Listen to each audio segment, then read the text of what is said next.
I guess, how beneficial has this layoff been?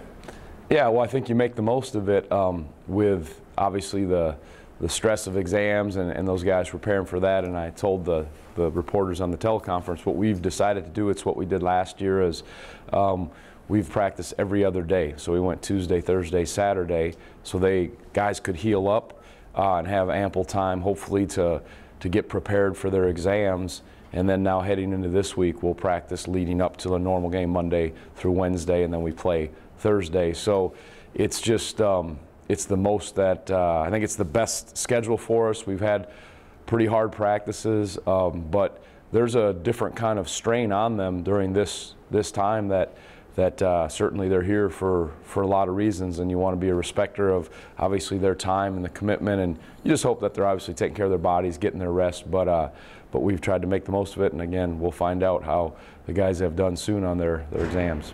Is that another one of the benefits of having so many older veteran guys that you can kind of scale it back? Yeah, well, I mean, I don't think you have a choice. I mean, the exams are at different times, the study groups are at different times, they meet, so you have to find pockets where you can practice with your guys, and again, you're kind of at the whim of that. That's going to take priority over our practices and obviously over our games, where I think we might have one of the longest breaks in all of universities, a 13-day window where we're not allowed to play. So again, we have to be mindful of that and wise with how we schedule. And again, that philosophy, I just thought, I remember the Spurs did it. A couple years ago, they had a long break. They won early in the series. They played the Heat, and with their older guys, they went every other day and thought that was positive. And you're always looking for formulas, and I don't know if it's the right one, but we'll try to be as ready as we can, certainly. I saw, I guess on the teleconference you said Darion hopefully will be back.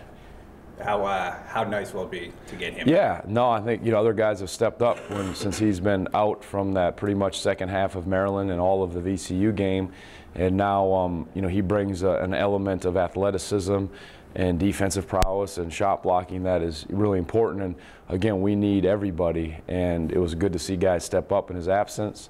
And I think some guys gained hopefully some confidence, and now he'll have to get back to where he can really open it up and play, because you can't play this game halfway or tentative or cautious, and I think that's what we got to get him over that. He's got to be able to feel well enough to really just lay it on the line, go against the physicality and those things, because obviously he fell pretty hard, but I think he's taking the next steps, and this week will be an important week of practice to gauge again where he's at.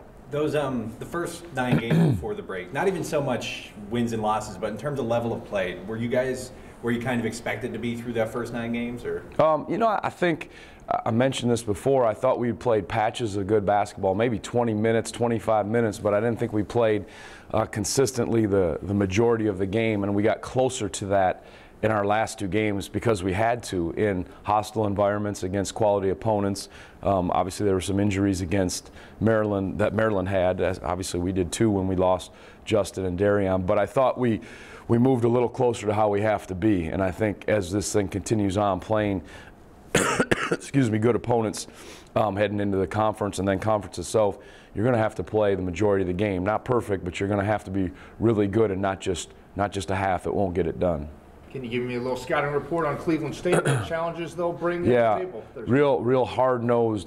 Coach does a great job. They played Louisville real close, and the first 6 games they did not have one of their best guards eligible, so now he's available. I should say he was, I don't know why he was out, but he's available now, and they have some very good quickness, and they have some skilled forwards who can stretch it and shoot it, and Coach has always been known to be a hard-nosed, tough defensive team. And again, it's a game where you'll really have to play, and watching what they did to Louisville. And again, you just look around and the parity in college basketball, you have to be ready and really respect how the kind of man Coach is, but how hard they play. They're a hard-playing team, and again, that's heading into conference play. We've got 3 quality opponents lined up. And what do you think about just the Harvard game is sold out, and I'm sure you'll have a nice crowd for Cleveland State, just the people kind of getting on the bandwagon with you guys doing so well here. Yeah, no, that's wonderful. Obviously with all the season tickets sold this year, setting a record that way, we always talk about making your home court. It's been a while since we've played here. The last game was that's how long it's been. What is it? Tennessee State, right? Tennessee State, yeah, almost it's been almost a month or 3 weeks, whatever it's been. So to come back here and play in front of a crowd over the break, with your students being gone, and to have a nice turnout, that's really important. So hopefully we'll play real hard, and it'll be a hostile, festive environment like it's been the last couple places we've been. Do you feel like as a coach and your staff, you're better accustomed to use this exam break, say, as opposed to year one? Yeah, that was because this is the longest exam break in the country, one of the couple of the longest ones out of school. So you learn as you go through it what's the best way to do it, how to fit practices in, spacing it, and again, I think we have a decent formula, but I don't know if there's a perfect way to do it. Some of it is based on when the guys have tests and when you can practice. That's really it. And for a guy like Darion, it probably couldn't have come at a better time. And hopefully for Justin, that those guys who have some injuries can heal up. Some guys have been sick, but yeah, you just make the most of it and base it on your time and their exam schedule. So I think we've done a solid job with it. Get any satisfaction? I don't know if you haven't watched the soccer game yesterday, yeah. But a very gritty kind of defensive effort. People are saying Virginia, it's a defense-first school, top to bottom. Yeah, I like that. First, congrats to them. That's wonderful. I mean, this is the second time. I think it was 2009, and then for George to do that, and how hard those kids played and how gritty they were defensively. Yeah, I saw it coming into those penalty kicks when that ball hit the crossbar for UCLA. I think that big guy, the 6'5" goalie, he was imposing, and so happy for them and for George, and impressive the dynasty that the men's and women's soccer team has built. I mean, 2 years in a row to go to the Final Four, to go to the championship, and then to win it.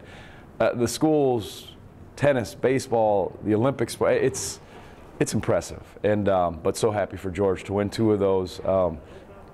Hats off to all those young men, and now they got exams. That's what I was thinking about, like, wow, they've been playing, and we're talking about practicing and our schedule. Well, these guys have been winning a national championship, and now they got to load up on their exams, but I think they'll have a little bit of spring in their step as they walk the grounds. How do you think Marielle's done fitting in? Yeah, I thought Marielle done a nice job. Again, for these first years, it's always an adjustment. I thought he gave us a real nice lift against Maryland.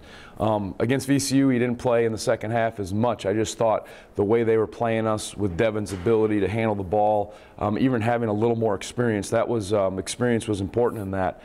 I went with that, but I think Marielle's given us a nice lift, and again, he's going to be an important piece. All these guys are at different times. We saw that with Isaiah, and that's why guys have to keep staying ready, because all of a sudden Evan played more minutes. Devin wasn't playing. Now he played some minutes, and that could fluctuate based on the game, but Marielle specifically, as he gets used to how the game is played, how the officials call it, he uses his length defensively, and then he's getting a feel for his how aggressive he should be, how sound he should be offensively. That's probably the biggest feel for young guys, and again, he gave us a terrific lift in the Maryland game and spots here and there.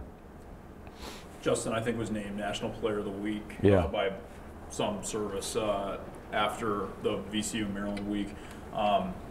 Seems like he's being very assertive with his offensive game, kind of getting to the rim, but also playing a lot more under control. Yeah, I think that's it. And continuous, as you would say, as he has in years past. Can you just talk a little bit about what you've seen from him this year? He really has. He's played efficient is the word I used, and I think sometimes it's as equally as impressive the shots that he'll pass up or when he lets it come. And then again, like I was just talking about with Marielle, finding when you need to be assertive and opportunistic and aggressive, and then finding when you need to move the ball. And he's had a good feel. Obviously, he shot the ball at a nice clip, and he has been opportunistic with his drives, and that's been good. I like his, as I said, he's been consistent. And then again, we always use the 2 words for most of our guys, but especially him, as being continuous and efficient. When he's that, his game goes to another level, and then it helps take our team to another level. So real proud of his last 2 games, shaking off of a swollen ankle, a sprained ankle, and battling through it. But everybody did. This is, I told our guys, if you think it's just you got to rely on everybody. And I think that's, again, got to be a strength or a calling card of this team, their ability to rely on each other, because they each bring something to the table, and they really are reliant on one another to play at a high level. Follow up on Justin. Usually there's a leap between your first and second year. He kind of looks like he's doing a second to third year. Yeah. The maturity. Have you seen that before in your past? Yeah, Is that I more think uncommon? I think it is actually what I'd say. I think I've talked about that. You see a leap from your first year, second year maturity. They're used to it, but I think there's one more pretty solid jump. Unless a guy hasn't played a lot when they become upperclassmen, that maturity and consistency level.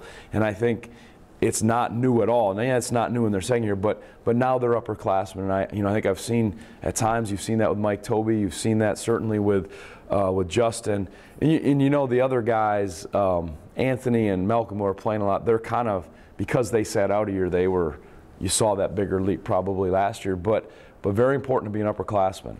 Yeah, I just think there's no substitute for that, and I think that's where you like to see the consistency, and there's just a maturity level that, again, you just can't replace, and that's important for our program, important for Justin. He has taken that, and I expect that from most of our guys that become upperclassmen.